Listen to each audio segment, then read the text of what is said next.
Ελληνίδες Έλληνες βρισκόμαστε σε μια κρίσιμη καμπή που αφορά το μέλλον του τόπου. Το δημοψήφισμα της Κυριακής δεν αφορά την παραμονή ή όχι της χώρας μας στην Ευρωζώνη. Αυτή είναι δεδομένη και κανείς δεν μπορεί να την αμφισβητήσει. Την Κυριακή επιλέγουμε αν θα αποδεχθούμε τη συγκεκριμένη συμφωνία ή θα διεκδικήσουμε άμεσα και με δεδομένη τη λαϊκή τιμιγορία μια βιώσιμη λύση.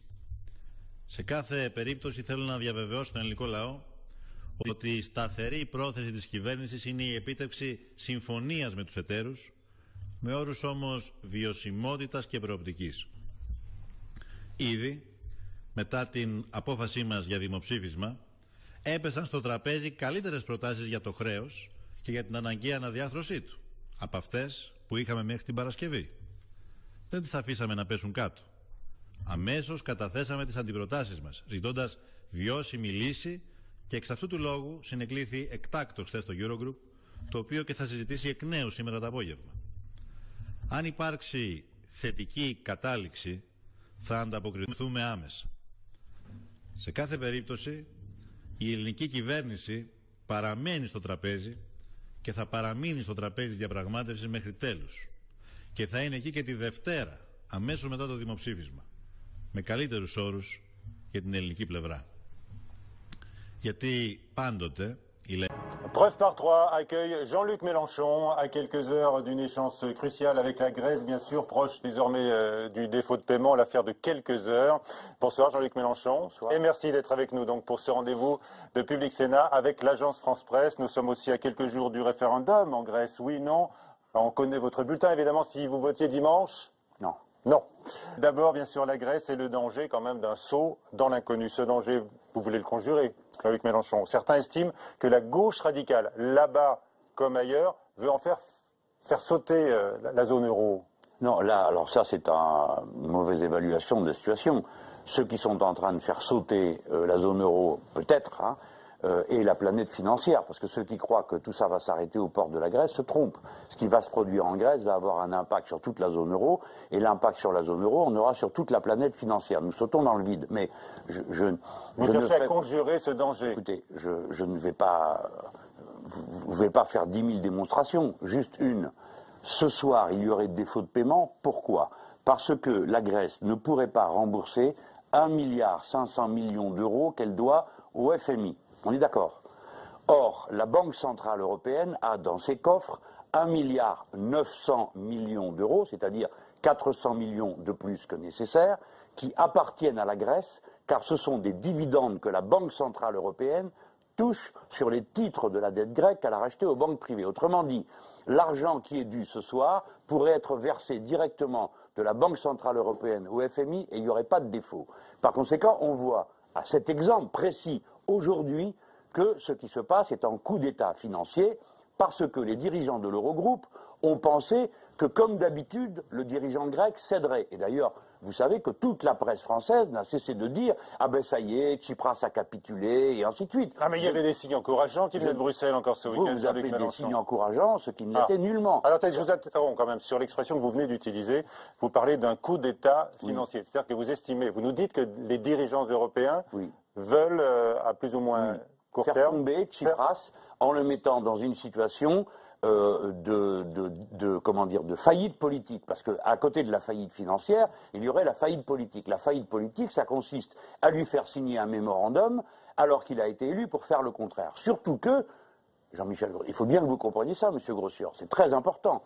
C'est que dans ce que propose l'Europe, il n'y a aucune aide pour la Grèce. Il n'y en a pas. Il n'y a pas un euro qui va dans la Grèce. Là, mais c'est pas ce que dit, par exemple. Oui, aujourd'hui, Michel Sapin, d'abord, laissez-moi, attendez, avant d'entendre répéter ce que les autres ont dit toute la journée. Mais là, j'allais vous citer des personnes qui ont participé aux négociations. Mais laissez-moi, moi, dire mon point de vue. Et ensuite, vous pourrez demander à d'autres ce qu'ils pensent de ce que je suis en train de dire. Au lieu de faire le contraire. Donc, aujourd'hui, le soi-disant plan d'aide n'est de rien du tout. Il s'agit de donner 15 milliards à la Grèce d'ici à novembre prochain, sans régler le problème du reste de la dette. D'accord? Or, les Grecs disent, mais écoutez, il faudra qu'on en sorte un jour de cette histoire de dette. Bien, 15 milliards. Ces 15 milliards seront versés en tranches et chaque mois, la Grèce recevra un petit bout si elle a été sage. À quoi vont servir ces virements? À quoi, Jean-Michel Grossuor? À quoi? À créer des routes? À ouvrir? Non! uniquement à rembourser les organismes financiers que sont le FMI, la Banque Centrale Européenne et le Mécanisme Européen de Stabilité. Vous ne voyez pas de mesures d'aide et de solidarité dans les dernières propositions? Il n'y a pas l'ombre d'une trace d'un commencement de solidarité. C'est un étranglement méthodique, systématique de la Grèce qui est entrepris par l'Eurogroupe pour faire un exemple, de manière à ce que les peuples aient peur d'une catastrophe financière dans leur propre pays. Et ces gens-là viennent de se prendre à leur hallucination parce qu'ils ont cru que Tsipras céderait et que maintenant ils sont devant une impasse totale. Mais Tsipras ne cède pas. Jean-Luc Mélenchon, ce serait faire un exemple, comme vous dites, à notre propre détriment. Vous le reconnaissez vous-même. On entrerait dans ce serait un saut dans l'inconnu pour toute la zone euro. De quoi? Eh bien, écoutez, si la Grèce, par exemple, sort... en défaut. Par exemple. Mais monsieur Grossuor, ce que vous ne voyez pas, c'est que ces gens étaient persuadés, Mme Merkel, M. Schauble, M. Hollande, M. Sapin, étaient persuadés que Tsipras céderait. Toute la presse leur disait que Tsipras avait déjà cédé. Et ils n'ont jamais écouté ce que des gens comme moi disaient, et c'était sans surprise quand même, puisque je l'ai annoncé avant, puisque la question du référendum est posée en Grèce depuis le début du mois de juin. Ils n'en ont tenu aucun compte, ils ont cru à leur propre propagande. Et maintenant, ils se trouvent mis au pied du mur d'une catastrophe que eux sont en train de déclencher. Tout ce qui se passe là, nous l'avions annoncé les uns les autres, chacun dans nos pays respectifs. Ce qu'est en train de faire Tsipras, c'est ce que j'avais dit que je ferais moi-même. Le référendum. Oui. Alors écoutez-moi, pas seulement le référendum, d'abord la discussion. Nous pouvons régler tout ce problème d'un trait de plume. Je sais que c'est compliqué à comprendre parce que c'est de la technique, mais tout ça, c'est des jeux d'écriture. Si demain on décide que la dette grecque est étalée sur 40 ans ou sur 100 ans, chaque institution qui possède des titres de la dette grecque n'est pas condamnée à effacer ces titres de son bilan. Donc les bilans restent en équilibre et nous, les Français, à travers le mécanisme européen de stabilité, nous ne sommes pas appelés à verser 40 milliards et les Allemands ne sont pas appelés à verser 60 milliards. Et tout le monde s'en sort et la Grèce a une nouvelle respiration. Non, on les a déjà versés, ces milliards. Mais non, Jean-Michel Grossuor, vous ne comprenez pas comment ça se passe. Ça ne se passe pas du tout comme ça. On a donné des milliards pour payer des tranches qui étaient déjà dues. Il faut maintenant donner une nouvelle chance à la Grèce, comme on l'a donné à l'Allemagne en 1953, lorsqu'elle avait été dévastée par l'irresponsabilité des dirigeants nazis et des gouvernements précédents. Vous ne pouvez pas condamner le peuple grec à payer jusqu'à la nuit des temps une dette en se privant de tout. Ça, c'est une idée qui a beaucoup progressé. Vous l'avez noté, Jean-Luc Mélenchon. Maintenant, vous l'avez je suis noté. seul dans ma cour, puisqu'il y a même M. Strauss-Kahn qui dit comme moi. Alors s'il y a un échec demain, vous diriez que c'est aussi une terrible défaite, par exemple, pour Christine Lagarde, pour la réputation du FMI, pour Angela Merkel. Attendez, Madame Lagarde, attendez. Bon, vous parliez de Madame Lagarde à l'instant, mais enfin, qui est cette femme? Celle qui a donné 400 millions à Tapi, celle qui a donné 1,7 milliard à la Société Générale, sans même vérifier si Kerviel avait bien perdu la samedi. Et c'est elle qui vient donner des leçons de bonne gestion. Cette femme qui ose dire je veux me réunir avec des adultes dans la pièce, mais qui elle est celle-là?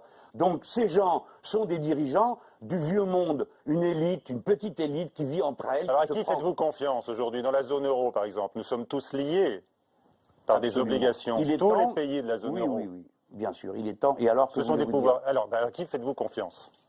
Mais c'est pas la question qui est posée. C'est la question que je vous pose. Non, mais la question ne se pose pas comme ça. La question se pose qu'il y a un ensemble de pays. Se sentent-ils solidaires les uns des autres et pourquoi faire? Bien, voilà, c'est tout.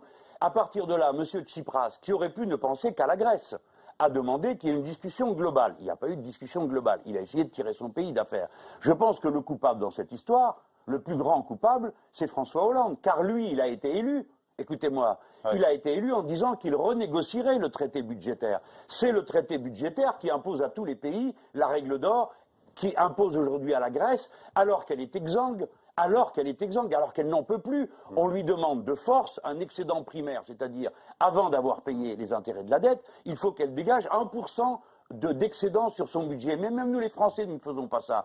Toutes ces règles ont été inventées et mises en place dans le traité budgétaire. François Hollande a dit qu'il devait le renégocier. C'était la puissance de la France. La France est 18% du PIB de l'Union européenne, pas 2% comme la pauvre Grèce. Et qu'a-t-il fait? Rien. Il est donc le premier coupable. À chaque étape, tout le monde s'est tourné vers lui. Moi-même, je suis encore allé, qui suis qu'un modeste protagoniste de la scène française, je suis allé le voir. Et je lui ai dit, personnellement, pour lui dire, tu ne peux pas laisser faire ça. Nous sommes en train de défendre l'indépendance de la France à la frontière grecque. Car les suivants, c'est nous. Alors il y aura peut-être les Espagnols avant. Alors d'un mot, expliquez-nous comment le non, s'il l'emporte dimanche, pourrait être un accélérateur pour la négociation. C'est ce qu'a dit le Premier ministre Tsipras dans sa dernière allocution télévisée. Oui, mais peut-être qu'on peut espérer que le nom du peuple grec fasse réfléchir tous les autres qui sont des démocrates, en principe, donc ils ont du respect pour les décisions des peuples qui constituent l'Union européenne. Parce que déjà, ils ont fait beaucoup de violence. Ah, vous les accusez de vouloir faire un coup d'État en Grèce, hein, coup d'État financier. Oui. Et alors, la réponse, c'est le référendum. Donc après le référendum, ça continue comme avant. À votre avis, Mme Merkel, M. Schäuble, M. Hollande vont continuer comme avant à dire « Allez, payez, payez, payez ». Ils ne pourront plus dire « Allez, payez » puisque personne ne paiera. Résultat, ils vont se retrouver avec un euro assis sur une géographie politique qui change. Imaginez-vous que vous êtes un Chinois.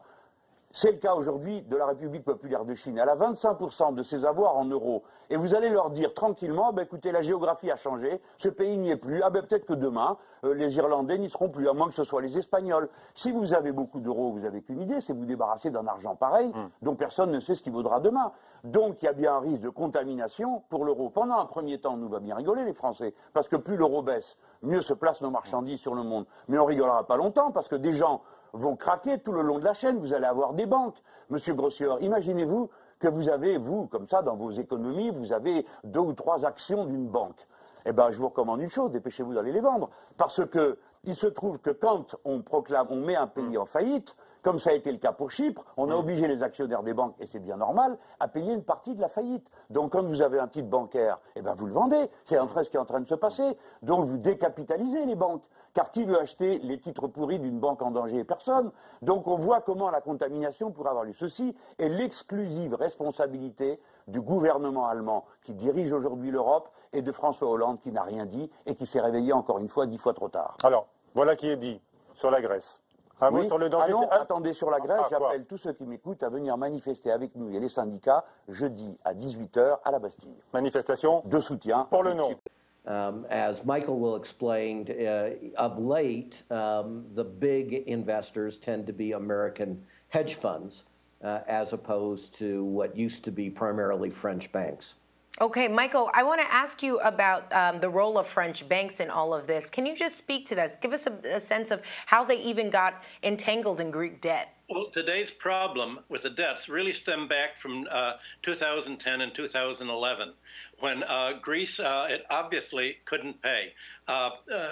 When Greece joined the Eurozone, it falsified its debt figures. The head of its central bank worked with Goldman Sachs to make a complicated derivatives to hide it all. And that was Lucas Papademos. Well, in 2010, right after the PASOK party came to power in Greece, they revealed the fact that their figures had been fudged all along and that the debt was so large that Greece couldn't pay.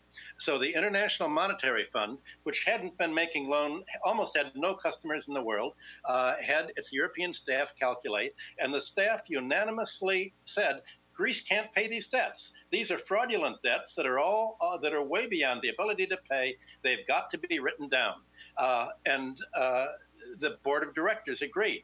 But Dominique Strauss-Kahn, who was the head of the IMF when he wasn't going to the sex parties, wanted to run for president of France. And he talked to Sarkozy, and Sarkozy said, wait a minute, French banks are the largest holders of Greek debt. If Greece doesn't pay and writes them down, the French banks will go under. And German banks were the second. But then at the G8 meetings in 2011, President Obama went over, along with Tim Geithner, and said, our big campaign contributors are on Wall Street, and they've made huge bets that Greece can pay. If Greece doesn't pay, then all these gamblers and derivative players are going to lose their bets. You've got to sacrifice Greece, and you've got to drive it into poverty, and lend the Greek government the money to pay the bondholders so that our Wall Street banks won't lose money. So the European Central Bank told the IMF, if you want to be a player, you've got to ignore what the staff said. And they did. And the European Central Bank and the IMF paid over 100 billion euros to the bondholders. So Greece, instead of owing private bondholders, owed the IMF and the European Central Bank.